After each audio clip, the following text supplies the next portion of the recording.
Big boss ಮನೆಯಿಂದ ಹೊರಗಡೆ ಬಂದ್ಮೇಲೆ ಇದು ನನ್ನ ಫಸ್ಟ್ ಲೈವ್ ಕಲರ್ಸ್ ಕನ್ನಡ ಪೇಜಲ್ಲಿ ನಾವು ಬಂದಿದ್ದೀವಿ. ತುಂಬಾ ಅಂದ್ರೆ ತುಂಬಾ ಖುಷಿ ಏನಂದ್ರೆ ಹೊರಗಡೆ ನೀವು ತೋರಿಸ್ತಿರೋ ಪ್ರೀತಿ, ಅದಕ್ಕೆ ಯಾವತ್ತೂ ನಾನು ಚಿರಋಣಿ ಆಗಿರ್ತೇನೆ. ಬಿಗ್ ಬಾಸ್ ಮನೆಯಲ್ಲಿ ಆಡಿದಂತ ಆಟಗಳನ್ನ ನೀವೆಷ್ಟು ಅಪ್ಕೊಂಡಿದ್ದೀರಾ ಅಂದ್ರೆ ನಂಗೆ ಹೊರಗಡೆ ಬಂದ ಮೇಲೆನೆ ಇಷ್ಟು ದೊಡ್ಡ ಕ್ರೇಜ್ ಇದೆಯಾ, ಇಷ್ಟು ದೊಡ್ಡ ಅಪ್ಪುಗೆ ಇದೆಯಾ ಅನ್ನೋ ತರ ಅನಿಸ್ತು. ನಿನ್ನೆ ಆಗಿರೋ ಎಪಿಸೋಡ್ಗಳನ್ನ ಎಷ್ಟು ಮಂದಿ ಶೇರ್ ಮಾಡಿದ್ದೀರಾ, ಎಷ್ಟು ಮಂದಿ ನೋಡಿ ಮೆಚ್ಚುಗೆ ವ್ಯಕ್ತಪಡಿಸಿದ್ದೀರಾ. ಆದಷ್ಟು ನನ್ನ ಕೈಯಲ್ಲಿ ಎಷ್ಟು ಸಾಧ್ಯನೋ ಅಷ್ಟು ನಾನು ನಿಮ್ಗೆ ಎಲ್ಲರಿಗೂ ರಿಪ್ಲೈ ಮಾಡಿದ್ದೀನಿ. ನನ್ನ ರಿಪ್ಲೈ ಮಾಡದೇ ಇದ್ರೆ ದಯವಿಟ್ಟು ಕ್ಷಮೆ ಇರಲಿ. ನಿಮ್ಮ ಪ್ರೀತಿ ಯಾವತ್ತೂ ಹೀಗೆ ಇರಲಿ. ನಮಗೆ ಈಗ ಬಿಗ್ ಬಾಸ್ ಜರ್ನಿ ಬಗ್ಗೆ ಮತ್ತು ನನ್ನ ದೋಸ್ತನ ಬಗ್ಗೆ ಸ್ಪೆಷಲ್ ಆಗಿ ಮಾತಾಡೋಣ ಅಂತ ಹೇಳಿ ಬಂದಿದ್ದೀನಿ. ಬಿಗ್ ಬಾಸ್ ಒಂದು ಅವಕಾಶ ಸಿಕ್ಕಿರೋದು ನಾನು ನನ್ನ ಮಗಳಿಂದ ಹೇಳಕ್ಕೆ ಅಂತ ತುಂಬಾ ಇಷ್ಟಪಡ್ತೀನಿ. ಯಾಕಂದ್ರೆ ಅವಳು ಹುಟ್ಟಿದ್ದು, ಆಮೇಲೆ ನಂಗೆ ಮರುದಿನನೇ ಹಾಸ್ಪಿಟಲ್ ಅಲ್ಲಿ ಇದ್ದಾಗ ಕಾಲ್ ಬಂದಿದ್ದು, ಎರಡು ಸೇಮ್ ಆಯ್ತು. ಹಾಗಾಗಿ ನಾನು ನನ್ನ ಮಗಳಿಂದನೇ ಬಿಗ್ ಬಾಸ್ ಅವಕಾಶ ಸಿಕ್ಕಿದೆ ಅಂತ ಹೇಳಕ್ಕೆ ಇಷ್ಟಪಡ್ತೀನಿ.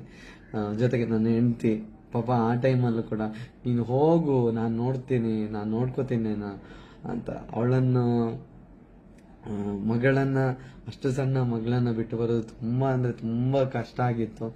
ಬಟ್ ಇದೊಂದು ಅವಕಾಶ ಮತ್ತೆ ಸಿಗಲ್ಲ. ಆ ಅವಕಾಶಕ್ಕೋಸ್ಕರ ನಾನು ಅದನ್ನ ಸದುಪಯೋಗ ಪಡಿಸ್ಕೋಬೇಕು ಅನ್ನೋ ಕಾರಣಕ್ಕೋಸ್ಕರ ಬಂದಿದ್ದೆ. ಫಸ್ಟಿಗೆನೆ ಒಂದು ಸುದೀಪ್ ಸರ್ ಚಮಕ್ ಕೊಟ್ರು. ನಾನೊಂದು ಬಿಗ್ ಬಾಸ್ ಬಗ್ಗೆ ಟ್ರೋಲ್ ಮಾಡಿದ್ದೆ ವಿಡಿಯೋ. ಆ ವಿಡಿಯೋ ಟ್ರೋಲ್ ಆಗಿರೋ ರೀತಿಯಲ್ಲಿ ಸುದೀಪ್ ಸರ್ ತುಂಬಾ ಸಿಟ್ಟು ಮಾಡ್ಕೊಂಡಿದ್ದಾರೆ ಅನ್ನೋ ತರ ಭಯಪಟ್ಟಿದ್ದೆ. ಆಮೇಲೆ ಚಮಕ್ ಮಾಡ್ತಿದ್ದೀನಿ ಅಂತ ಹೇಳಿದಾಗ ತುಂಬಾ ಖುಷಿ ಪಟ್ಟೆ. ಬಟ್ ಬಿಗ್ ಬಾಸ್ ಹೋಗೋದಕ್ಕಿಂತ ಮುಂಚೆ ನಾನ್ ಮಾಡಿರೋ ಟ್ರೋಲ್ ವಿಡಿಯೋದಲ್ಲಿ ನಾನೇ ಹೇಳಿದ್ದೆ, ಅಂದ್ರೆ ಹೊರಗಿನ ಒಪಿನಿಯನ್ ಆ ತರ ಇತ್ತು. ಜಗಳ ಆಡಿಸ್ತಾರೆ, ಜಗಳ ಆಡಿಸಿ TRP ತಗೋತಾರೆ ಅಂತ. ಬಟ್ ನಾನು ಹೇಳ್ತೀನಿ, ಇವಾಗ ಬಿಗ್ ಬಾಸ್ ಮನೆಯಿಂದ ಬಂದ ವ್ಯಕ್ತಿಯಾಗಿ ನಾನು ಹೇಳ್ತೀನಿ, ಈ ಬಿಗ್ ಬಾಸ್ ಶೋ ಏನಿದೆ ಅದೊಂದು ಪ್ಯೂರ್ ಶೋ. ಅದರಲ್ಲಿ ನಮಗೆ ಕಲಿಯುವಂಥದ್ದು ಸಾಕಷ್ಟು ಇದೆ. ಈ ಜಗಳ ಆಗೋದೆಲ್ಲ ಆ ಸಿಚುವೇಶನ್ಗೆ ಜಗಳ ಆಗುತ್ತೆ.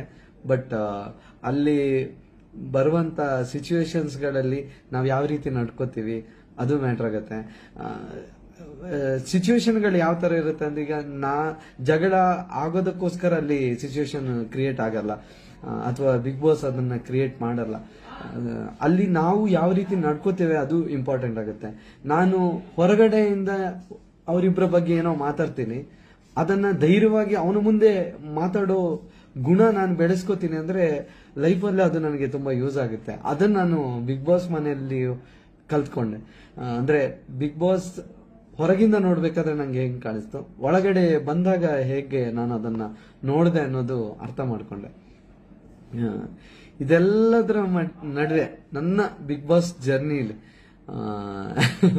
ನೀವು ನಿನ್ನೆಯಿಂದ ನನಗೆ ತುಂಬಾ ಅಂದ್ರೆ ತುಂಬಾನೇ ಹೇಳ್ತಾ ಇದ್ದೀರಾ, ನಿಮ್ಮ ಮತ್ತು ದೋಸ್ತನ ನಡುವಿನ ಫ್ರೆಂಡ್ಶಿಪ್ ಏನಿದೆ ಅದು ಫಿನಾಲೆವರೆಗೂ ಕಂಟಿನ್ಯೂ ಆಗ್ಬೇಕಿತ್ತು, ಎಲ್ಲೋ ಮಿಸ್ ಮಾಡ್ಕೋತಿದೀವಿ ಅಂತ. ನಾನು ಆ ಕ್ಷಣದಲ್ಲಿ ಅಥವಾ ಅದಕ್ಕಿಂತ ಮುಂಚೆ ನಮ್ಮ ದೋಸ್ತನ ಜೊತೆನೆ ನಾನು ಮಾತಾಡ್ತಿದ್ದೆ, ದೋಸ್ತ ಇನ್ನೊಂದು ವಾರ ಇರೋದು, ಅಕಸ್ಮಾತ್ ಇಲ್ಲಿ ಯಾರೇ ಆಗ್ಲಿ, ಯಾರೇ ಹೋದ್ರು ಕೂಡ ಅವರು ಹೋಗಿದ್ದಕ್ಕೆ ಫೀಲಿಂಗ್ ಮಾಡೋ ಅಂತ ಅವಶ್ಯಕತೆನೇ ಇಲ್ಲ, ಅಥವಾ ಫೀಲಿಂಗ್ ಎಮೋಷನಲ್ ಆಗೋದಕ್ಕೆ ಸಾಧ್ಯನೇ ಇಲ್ಲ. ಇಲ್ಲಿಂದ ಹೋದ್ಮೇಲೆ ಒಂದು ವಾರಕ್ಕೆ ಹೊರಗಡೆ ಸಿಗ್ತಾರೆ, ಅದಕ್ಕೆ ಯಾಕೆ ಎಮೋಷನಲ್ ಆಗ್ಬೇಕು? ಆಟ ಅಂತ ಆಟಾಡ್ತಿದ್ದೀವಿ, ಆಮೇಲೆ ಸಿಕ್ಕೇ ಸಿಗ್ತಾರಲ್ಲ ಅಂತ. ಬಟ್ ಹಾಗಿರ್ಲಿಲ್ಲ. ನಿನ್ನೆ ಇನ್ನೊಂದು 7 ದಿನ ಇದ್ದೆ ಅಂತ ಅಂದಾಗ ಹೋಗಕ್ಕಾಗ್ಲಿಲ್ಲ ಅನ್ನೋದೊಂದು ಬೇಜಾರು. ಅದರ ನಡುವೆ ಅಯ್ಯೋ ಇಲ್ಲಿವರೆಗೂ ಬಂದಿದ್ದೀನಿ, ಇನ್ನೊಂದು ವಾರ ಇರ್ತಿದ್ರೆ ಇನ್ನೂ ಚೆನ್ನಾಗಿರ್ತಿತ್ತಲ್ಲ ಅಂತ ಅನ್ನೋ ಒಂದು ಬೇಜಾರು. ಅದರ ಜೊತೆಗೆ ದೋಸ್ತರ ಜೊತೆ ಇಷ್ಟು ದಿನ ಇದ್ದೆ, ಒಂದು ಒಳ್ಳೆ ರೀತಿಯಲ್ಲಿ ನಮ್ಮ ಬಾಂಡಿಂಗ್ ಇತ್ತು. ಅಲ್ಲಿ ಇರ್ಬೇಕಾದ್ರೆ ಗೊತ್ತಾಗಿರ್ಲಿಲ್ಲ, ಅಲ್ಲಿಂದ ಹೊರಗಡೆ ಹೋಗ್ತಿದ್ದಾಗ ಅನಿಸ್ತು. ಹಾಗಾಗಿ ಆ ಮಾತುಗಳೆಲ್ಲ ಬಂತು. ದೋಸ್ತ ನೀ ನನ್ನ ಜೀವ ಕಣೋ ಅಂತ. ಅದು ಇಲ್ಲಿಂದ ಮಾತಾಡಿರೋದು, ಅದು ಇಲ್ಲಿಂದ ಯೋಚನೆ ಮಾಡಿ ಹೇಳಿರೋದಲ್ಲ. ಹಾಗಾಗಿ ಅದನ್ನ ತುಂಬಾ ಮಂದಿ ಇಷ್ಟಪಟ್ಟು ನನಗೆ ರಿಪ್ಲೈ ಮಾಡಿ ಹೇಳಿದಿರ. ಮತ್ತೆ ನಮಗೆ ಗೊತ್ತಿರಲಿಲ್ಲ ದೋಸ್ತ ಮತ್ತು ನಾನು ಮಾತಾಡೋ ಕೆಲವೊಂದು ಫನ್ ಇನ್ಸಿಡೆಂಟ್ಗಳು ಇಷ್ಟೊಂದು ಮಜವಾಗಿ ಹೊರಗಡೆ ಕಾಣಿಸ್ತಿದೆ ಅನ್ನೋದು. ಅದೇನಾದ್ರು ಗೊತ್ತಿದ್ದಿದ್ರೆ ಇನ್ನೂ ಚೆನ್ನಾಗಿ ಆಟಾಡ್ಬೋದಿತ್ತು ಅಂತ. ಎಗೇನ್ ಅದು ಹೇಳಿದ್ರು ತಪ್ಪಾಗತ್ತೆ. ಇಲ್ಲಿ ಯಾವ್ದು ಕೂಡ ಬಿಗ್ ಬಾಸ್ ಮನೆಯಲ್ಲಿ ನಾವು ಅನ್ಕೊಂಡಾಗಿ ಯೋಚನೆ ಮಾಡಿದ್ರೆ ಅದಾಗಲ್ಲ. ಅಲ್ಲಿ ಆ ಕ್ಷಣಕ್ಕೆ ಯಾವ ರೀತಿ ಜೀವಿಸ್ಬೇಕು ಅದು ಚಂದ. ಅದೇ ಆಗಿರೋದು ಅನ್ಸುತ್ತೆ ನಾನು ಮತ್ತು ಹನುಮಂತನವರ ಫ್ರೆಂಡ್ಶಿಪ್ ಅಲ್ಲಿ. ಪರವಾಗಿಲ್ಲ, ಅನ್ಫಾರ್ಚುನೇಟ್ಲಿ ಹೊರಗಡೆ ಬಂದಿದ್ದೀನಿ. ಬಟ್ ನೀವು ತೋರಿಸಿರೋ ಪ್ರೀತಿ ಏನಿದೆ ಅದು ತುಂಬಾ ದೊಡ್ಡದು. ಆ ಪ್ರೀತಿಗೆ ನಾನು ಯಾವತ್ತೂ ಚಿರಋಣಿಯಾಗಿರ್ತೀನಿ. ಈ ಬಿಗ್ ಬಾಸ್ ಇನ್ನೊಂದು ವಾರದಲ್ಲಿ ನಾಡ್ದು ಫಿನಾಲೆ ನಡೀತಿದೆ. ನಮ್ಮ ಬಿಗ್ ಬಾಸ್ ಸೀಸನ್ 11 ಫಿನಾಲೆಯಲ್ಲಿ ಯಾರು ವಿನ್ನರ್ ಆಗ್ತಾರೆ ಅನ್ನೋದು ಕ್ಯೂರಿಯಾಸಿಟಿ ನಿಮಗೂ ಇದೆ, ಹಾಗೆ ನನಗೂ ಇದೆ. ನನ್ನ ದೋಸ್ತ ಗೆಲ್ಬೇಕು ಅನ್ನೋ ಒಂದು ಆಸೆ ನನಗೂ ಇದೆ. ಏನಾಗುತ್ತೆ ಅಥವಾ ಅವರ ಆಟದಲ್ಲಿ ಯಾರು ಮುಂದೆ ಬರ್ತಾರೆ, ಯಾರಿಗೆ ಆ ಒಂದು ಕಪ್ಪು ಪಾಲಾಗುತ್ತೆ ಅನ್ನೋದು ಗೊತ್ತಿಲ್ಲ, ಕಾದು ನೋಡಬೇಕು. ಈ ವಾರದಲ್ಲಿ ನಡೆಯೋ ಫಿನಾಲೆ ಏನಿದೆ ಎಲ್ಲರ ಕಣ್ಣು ಆ ಒಂದು ಫಿನಾಲೆ ಹತ್ರ ಇದೆ. ಅಲ್ಲಿ ಇರುವಂತ ಅಷ್ಟು ಜನ, ರಜತ್ ಆಗಿರ್ಬೋದು, ಮಂಜು ಅವರಾಗಿರ್ಬೋದು, ಭವ್ಯ ಅವರಾಗಿರ್ಬೋದು, ತ್ರಿವಿಕ್ರಮ್ ಆಗಿರ್ಬೋದು, ಮೋಕ್ಷಿತ ಅವರಾಗಿರ್ಬೋದು, ದೋಸ್ತ ಹನುಮಂತಣ್ಣ ಆಗಿರ್ಬೋದು, ಎಲ್ರಿಗೂ ನಾವು ಆಲ್ ದಿ ಬೆಸ್ಟ್ ಹೇಳೋಣ. ಎಲ್ಲರೂ ತುಂಬ ಚೆನ್ನಾಗಿ ಆಟ ಆಡ್ತಿದ್ದಾರೆ. ಈ ಆಟ ಕಂಟಿನ್ಯೂ ಆಗಿ ಇನ್ನೊಂದು 5 ದಿನದಲ್ಲಿ ಫಿನಾಲೆ ಬರ್ತಿದೆ ಅಂದಾಗ ಅವರೆಷ್ಟು ಎಕ್ಸೈಟ್ಮೆಂಟ್ ಅಲ್ಲಿ ಇರ್ತಾರೋ ವೀಕ್ಷಕರಾಗಿ ನಾವು ಇಲ್ಲಿಂದ ಹೊರಗಡೆ ನೋಡ್ಬೇಕಾದ್ರೆ ಅಷ್ಟೇ ಎಕ್ಸೈಟ್ಮೆಂಟ್ ಅಲ್ಲಿ ಇರ್ತೀವಿ. ಈ ಸೀಸನ್ 11 ಏನಿದೆ ಅದೊಂದು ಹ್ಯೂಜ್ ಹಿಟ್ ಆಗಿದೆ, ಹ್ಯೂಜ್ ಹಿಟ್ ಆಗಿದೆ. ಆ ಹಿಟ್ ಆಗಿದ್ರಲ್ಲಿ ನಮ್ಮ ಕಂಟೆಸ್ಟೆಂಟ್ಗಳು ಪಾಲಿದ್ರು ಅದರಲ್ಲಿ ಹೈಯೆಸ್ಟ್ ಕ್ರೆಡಿಟ್ ಹೋಗ್ಬೇಕಾಗಿರೋದು ನಮ್ಮ ಕಿಚ್ಚ ಸುದೀಪ್ ಸರ್ಗೆ. ಅವರ ಒಂದು ಹೋಸ್ಟ್ ಅಲ್ಲಿ ನಡೆಯುವಂತ ಈ ಒಂದು ಬಿಗ್ ಬಾಸ್ ಶೋ ಏನಿದೆ ಅದರಿಂದ ಜನ ಮೆಚ್ಚುಗೆ ಗಳಿಸಿ ಈ ಶೋ ಒಂದು ಬೇರೆ ರೇಂಜ್ ಅಲ್ಲಿ ನಡೀತಿದೆ. ಇನ್ನೇನು ಸೀಸನ್ 11 ಫಿನಾಲೆ ಬರ್ತಿರೋ ಹೊತ್ತು ಎಲ್ಲರೂ ಕೂಡ ಫಿನಾಲೆಗೆ ನೀವು ಕಾಯ್ತಿದ್ದೀರಿ, ನಾನು ಕಾಯ್ತಾ ಇದ್ದೀನಿ. ನೋಡೋಣ ಯಾರು ವಿನ್ ಆಗ್ತಾರೆ ಅಂತ, ಯಾರು ಕಪ್ ಗೆಲ್ತಾರೆ ಅಂತ. ಹಾಯ್ ಜಿಂಕೆ, hi sir. You are the true winner, thank you. Hi ಧನುವಣ್ಣ, ಹೇಗಿದ್ದೀರಾ? ಸೂಪರ್ ಆಗಿದ್ದೀವಿ. ನಮ್ಮ ಪುತ್ತೂರದ ಮತ್ತು ಧನುವಣ್ಣ, ಸ್ವಪ್ನ ಅವರೇ, ಥ್ಯಾಂಕ್ ಯು ಸೋ ಮಚ್. ತುಂಬಾ ಅಂದ್ರೆ ತುಂಬಾ ಸಪೋರ್ಟ್ ಮಾಡ್ತಿದ್ದೀರಾ. ಈ ಸಪೋರ್ಟ್, ಪ್ರೀತಿ ಎಲ್ಲ ನೋಡಿದಾಗ ತುಂಬಾ ಅಂದ್ರೆ ತುಂಬಾನೇ ಖುಷಿ ಆಗುತ್ತೆ. ನಾನು ಸ್ಪೆಷಲ್ ಆಗಿ ಬಿಗ್ ಬಾಸ್ಗೆ ಥ್ಯಾಂಕ್ಸ್ ಹೇಳಕ್ ಇಷ್ಟಪಡ್ತೀನಿ. ಇದೊಂದು ದೊಡ್ಡ ಅವಕಾಶ ನಮ್ಗೆ ಕೊಟ್ಟಿದ್ದೀರಿ. ನಮ್ಮಂತ ಕಲಾವಿದರು ಅಥವಾ ನಮ್ಮ ಏನೋ ಒಂದು ಅವಕಾಶ ಕಾಯ್ತಾ ಇದ್ದವರಿಗೆ ಈ ಒಂದು ಬಿಗ್ ಬಾಸ್ ವೇದಿಕೆಯಿಂದ ದೊಡ್ಡ ಲೈಫ್ ಬಾಗಿಲು ತೆರೆದಿದೆ. ಆ ಜವಾಬ್ದಾರಿಯನ್ನ ನಮ್ಮ ಹೆಗಲ ಮೇಲೆ ಇಟ್ಟಿದ್ದೀರಿ. ಇನ್ನು ಜನರ ಮಧ್ಯೆ ನಾವು ಆ ಜವಾಬ್ದಾರಿನ ಹೊತ್ಕೊಂಡು ಜನರ ಪ್ರೀತಿನ ಇನ್ನಷ್ಟು ಗಳಿಸಿ ಅವ್ರಿಗೂ ಇಷ್ಟ ಆಗಿ ನಿಮ್ಮ ಹೆಸರಿಗೂ ಯಾವುದೇ ರೀತಿಯ ಧಕ್ಕೆ ಬರದಾಗೆ ಬಿಗ್ ಬಾಸ್ ಟೀಮ್ ಏನಿದೆ ಅಥವಾ ಬಿಗ್ ಬಾಸ್ ಶೋ ಏನಿದೆ ಅದಕ್ಕೆ ನಮ್ಮ ಕಡೆಯಿಂದ ಥ್ಯಾಂಕ್ ಯು ಸೋ ಮಚ್. ನಮ್ಮಂತ ಎಷ್ಟೋ ಪ್ರತಿಭೆಗಳನ್ನ ನೀವು ನಿಮ್ಮ ಶೋನಲ್ಲಿ ತೋರಿಸಿ ಹೊರಗಡೆ ಜನರಿಗೆ ಪರಿಚಯ ಮಾಡಿಕೊಟ್ಟಿದ್ದೀರಿ. Big boss thank you so much. ಮತ್ತೆ ನಾನು ಸ್ಪೆಷಲ್ ಆಗಿ ಇನ್ನೊಂದು ಮೆನ್ಷನ್ ಮಾಡಬೇಕಿತ್ತು. ನನ್ನ ಫ್ಯಾಮಿಲಿ ಏನಿದ್ದಾರೆ, ಅಷ್ಟು ಜನರನ್ನ ಫ್ಯಾಮಿಲಿ ರೌಂಡಿಗೆ ಕರೆಸಿರೋದು, ಅಷ್ಟು ಜನರನ್ನ ಆ ಗ್ರೌಂಡಲ್ಲಿ ನೋಡಿ ನನ್ನ ಒಂದು ಡ್ಯಾನ್ಸ್ ಮಾಡೋದಕ್ಕೊಂದು ಅವಕಾಶ ಮಾಡಿಕೊಟ್ಟಿರೋದು, ಇದು ಸಾಮಾನ್ಯವಾದ ಮಾತೇ ಅಲ್ಲ.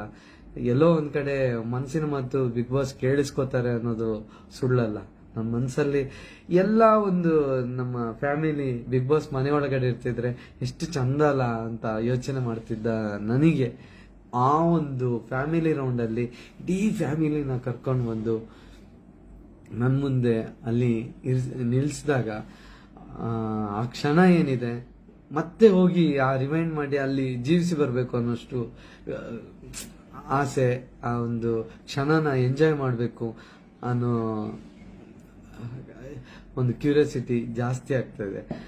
ಇಂಥ ಒಂದು ಮೆಮೊರೇಬಲ್ ಮೂಮೆಂಟ್ಗಳನ್ನ ಕಟ್ಟಿಕೊಡೋದಲ್ಲದೆ ಅದನ್ನ ಸ್ಟೋರ್ ಮಾಡಿ ಮುಂದೆ ನಮ್ಗೆ ಯಾರು ತೋರಿಸ್ಬೇಕು ಅಂದಾಗ ಅದಕ್ಕೊಂದು ತೋರಿಸೋ ಥರನೇ ಇಟ್ಟು ಬಿಗ್ ಬಾಸ್ ಪ್ರತಿಯೊಬ್ಬರ ಮೂಮೆಂಟ್ನ ಚಂದವಾಗಿ ಕ್ರಿಯೇಟ್ ಮಾಡಿ ನಮ್ಮನ್ನ ಬಿಗ್ ಬಾಸ್ ಮನೆಯಲ್ಲಿ ಇದ್ದಾಗ ಅಷ್ಟು ಚೆನ್ನಾಗಿ ನೋಡಿಕೊಂಡು ಯಾರಾದರೂ ಏನಾದರೂ ಸಮಸ್ಯೆ ಆದಾಗ ಕರೆದು ಕನ್ಫೆಷನ್ ರೂಮ್ಗೆ ಕರೆದು ಡಾಕ್ಟರ್ ಉಪಚಾರಿಕೆಯಲ್ಲಿ ನಮ್ಮನ್ನ ಶುಶ್ರೂಷೆ ಮಾಡಿರೋ ರೀತಿಯಾಗಿರ್ಬೋದು, ಬಿಗ್ ಬಾಸ್ ಟೀಮ್ ಆಗಲಿ ಅಥವಾ ಬಿಗ್ ಬಾಸ್ ಏನು ಆ ರೂಪುರೇಷೆಗಳೇನಿದೆ ಅದಕ್ಕೊಂದು big hats off.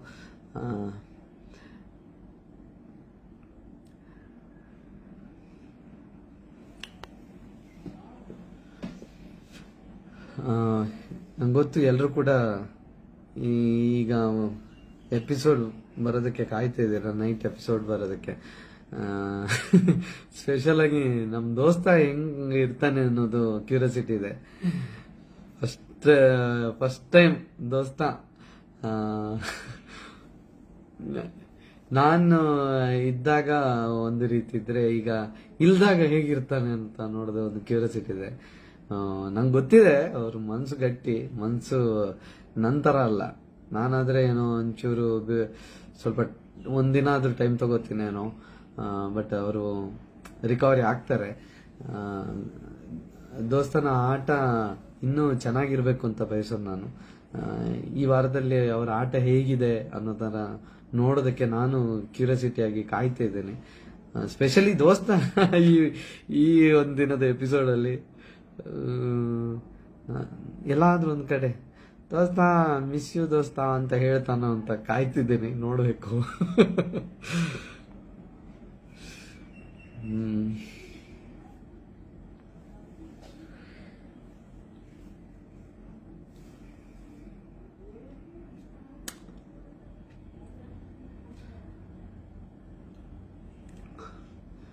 Thank you so much.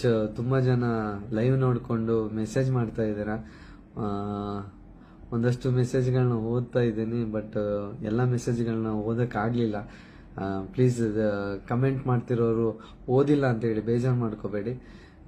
ನೀವು ನೋಡ್ತಾ ಏನು ಕಮೆಂಟ್ ಮಾಡ್ತಾ ಪ್ರೀತಿ ತೋರಿಸ್ತಾ ಇದ್ದಾರೆ, ಅದೇ ನಮಗೆ ದೊಡ್ಡ ವಿಷಯ.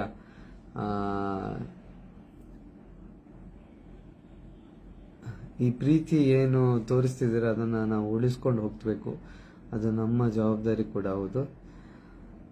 ನಿಮಗೆ ವಿನ್ನರ್ ಯಾರಾಗಬೇಕು ಅದನ್ನು ಕೇಳಬೇಕಾ? ಆಬ್ವಿಯಸ್ಲಿ ನನ್ನ ವಿನ್ನರ್ ಯಾರು ಅಂತ ನಿಮಗೆ ಗೊತ್ತೇ ಇರುತ್ತೆ.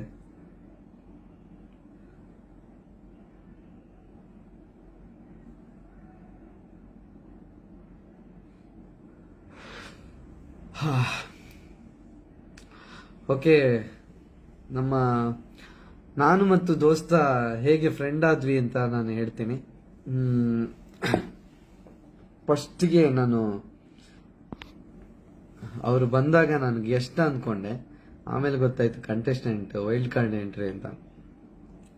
ಫಸ್ಟಿಗೆನೆ ಅವರು ಆ ಬಾತ್ರೂಮ್ ಟಾಯ್ಲೆಟ್ ವಿಚಾರದಲ್ಲಿ ಮಾತುಕತೆಯಲ್ಲಿ ತುಂಬಾ ಕ್ಲೋಸ್ ಆಗಿ ಮಾತಾಡ್ತೀವಿ. ಅಲ್ಲಿಂದ ಶುರುವಾಗಿರೋದು.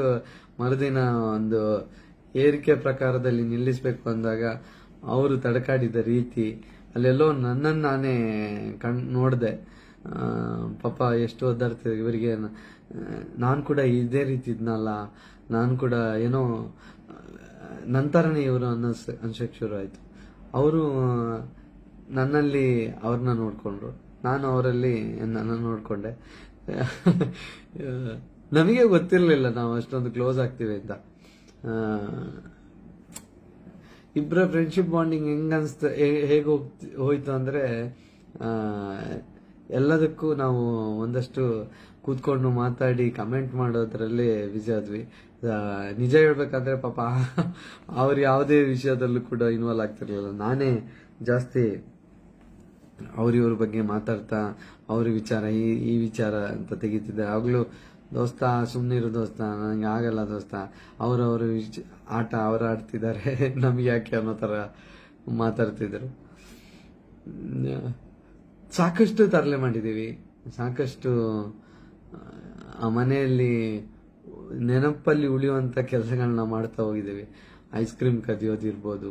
ಆಮೇಲೆ ಇನ್ನೊಂದು ವಿಚಾರ, ನಮ್ಮ ಗೋಲ್ಡ್ ಸುರೇಶ್ ಮಾವನ ಚಿನ್ನದ ಒಂದು ಬಾಕ್ಸ್ ಏನಿದೆ ಅದನ್ನು ಕದಿಬೇಕು ಅಂತ ಪ್ಲಾನ್ ಮಾಡಿದ್ವಿ. ಒಂದು ನೈಟ್ ಎತ್ತಬೇಕು ಅಂತ ಪ್ಲಾನ್ ಮಾಡಿದ್ವಿ. ಎತ್ತಬೇಕು ಮೀನ್ಸ್ ತಗೊಂಡು ಹೋಗೋದಲ್ಲ, ಒಂದ್ ಸ್ವಲ್ಪ ಹೊತ್ತು ಕಾಡಿಸ್ಬೇಕು ಅಂತ ಸುರೇಶ್ ಮಾವನಿಗೆ. ಸುರೇಶ್ ಮಾವ ಮೊದ್ಲೇ ಅಂತ ಆ ವಿಚಾರದಲ್ಲಿ BP ರೈಸ್ ಆಗ್ತಾರೆ. ಅದೇನಾದ್ರೂ ಆಗ್ಲಿ, ಬೈಯೋದಾದ್ರೆ ಬೈಸ್ಕೊಳ್ಳೋಣ, ನಮ್ದೊಂದು ಈ ತರದೊಂದು ತರಲೆ ಮಾಡಿ ಬಿಡೋಣ ಅಂತ ಅನಿಸ್ತಿತ್ತು. ಬಟ್ ಯಾಕೋ ಆಮೇಲೆ ಮಾಡಕ್ಕಾಗ್ಲಿಲ್ಲ. ಒಂದಷ್ಟು ಸಿಚುವೇಶನ್ ಆ ತರ ಇತ್ತು. ತುಂಬಾ ಹೀಟ್ ಆಫ್ ದ ಮೂಮೆಂಟ್ ಅಲ್ಲಿ ನಾವು ಆ ರೀತಿ ಮಾಡಿದ್ರೆ ಎಲ್ಲಿ ಒದೆಗಳೇ ಬೀಳ್ಬೋದೇನೋ ಅನ್ನೋ ತರ ಅನಿಸ್ತಿತ್ತು. ಹಾಗಾಗಿ ಅಂತ ಆ ಒಂದು ಪ್ಲಾನ್ ಮಾಡಕ್ಕಾಗ್ಲಿಲ್ಲ. ಅದು ಬಿಟ್ರೆ ರಾತ್ರಿ ಐಸ್ ಕ್ರೀಮ್ ಕದಿಯಕ್ಕೆ ಹೋಗಿದ್ವಿ. ಆಮೇಲೆ ಏನ್ ತರಲೆ ಮಾಡಿದ್ವಿ. ಆಮೇಲೆ ಯಾವಾಗ್ಲೂ ಹೇರ್ ಕಟ್ ಮಾಡೋದಕ್ಕೆ ಬರ್ತಿದ್ರು. ಬಹುಶಃ ನಾನು ಹೇರ್ ಕಟ್ ಮಾಡಿಸಿದ್ದೇ ಜಾಸ್ತಿ. ಅವರು ಒಂದ್ಸಲ ಮಾಡಿದ್ದಾರೆ ಮಾಸ್ಟರ್ ಜೊತೆ. ಒಂದ್ಸಲ ನಂಗೆ ಫುಲ್ಲು ಗೂಗ್ಲಿ ಸ್ಟೈಲಲ್ಲಿ